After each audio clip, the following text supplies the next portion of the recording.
Hello बच्चों, चलिए प्रश्न को देखते हैं। कह रहा है कि क्रम गुणित 6 क्रम गुणित 7 क्रम गुणित 8 का महत्तम समापवर्त और लघुत्तम समापवर्त ज्ञात कीजिए।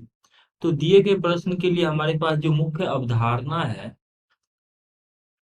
मुख्य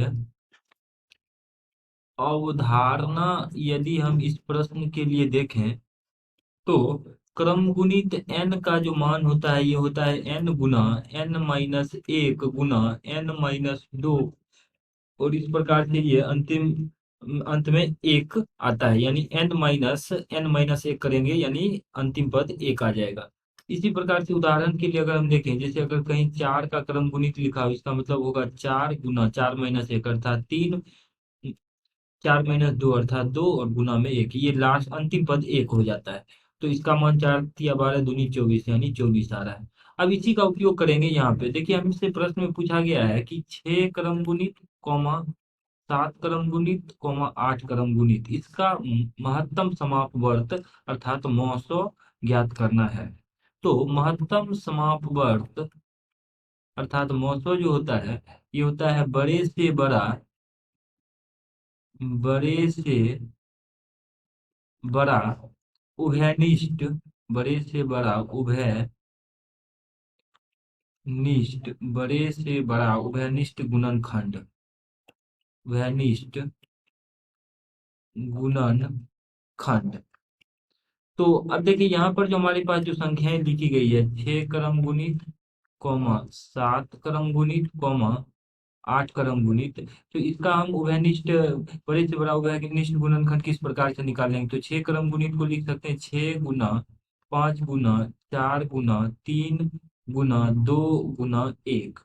उसी प्रकार से 7 क्रम गुणित को हम लिख लेंगे 7 गुना 6 गुना 5 गुना 4 गुना 3 गुना 2 गुना 1।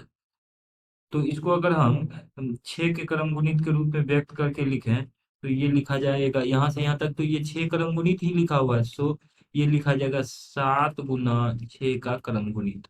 उसी प्रकार से 8 क्रम गुणित को हम लिख सकते हैं 8 गुना 7 गुना 6 गुना 5 गुना 4 गुना 3 गुना 2 गुना 1।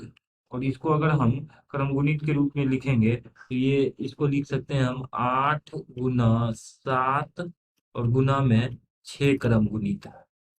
और यहाँ पर 6 क्रम गुणित तो है ही, इसी को अगर हम 6 क्रम गुणित पुनः लिख दें, तो इस प्रकार से इन पदों में बड़े से बड़ा उभयनिष्ठ गुणनखंड ये आ रहा है। 6 क्रम गुणित इसमें भी है, इसमें भी 6 क्रम गुणित, और इसमें भी ये 6 क्रम क्रम गुणित, और ये सबसे बड़ा भी है।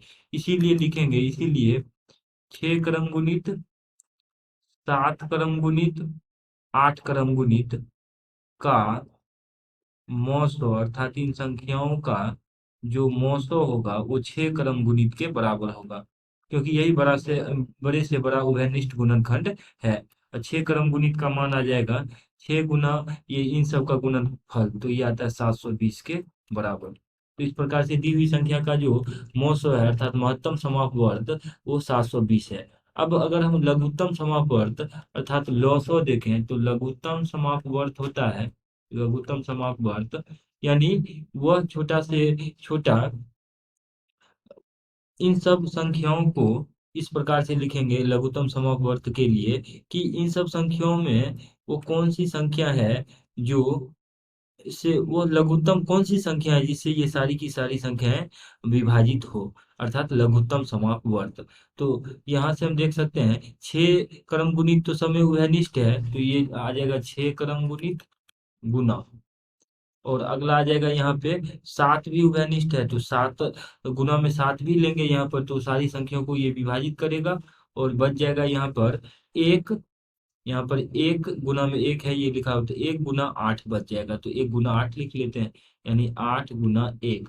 यही वो संख्या है जिससे तीनों संख्याएं, यही यह न्यूनतम संख्या है, लघुत्तम समापवर्त है, जिससे क्रम गुणित 6 क्रम गुणित 7 और क्रम गुणित 8 तीनों ही विभाजित होगी।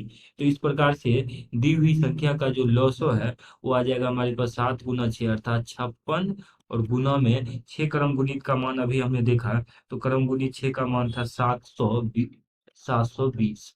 अब हम देखिए, अगर तो देखिए इसको जब हम इसे गुना करेंगे तो इसका जो मान है वो आ जाएगा 40,320।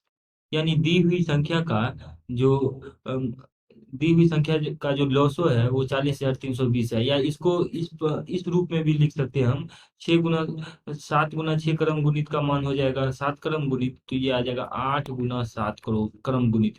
ये भी हम लिख सकते हैं और इसी को गुना करेंगे तो 40,320 आएगा। तो दी हुई संख्या का लॉसो आ रहा है 8 गुना 7 क्रम गुणित, और मौसों की बात करें 6 क्रम गुणित अर्थात 720 आ रहा है। और यही हमें दिए हुए प्रश्न में निकालना था। आशा करते कि इस प्रश्न का हल आपको समझ में आया होगा। धन्यवाद।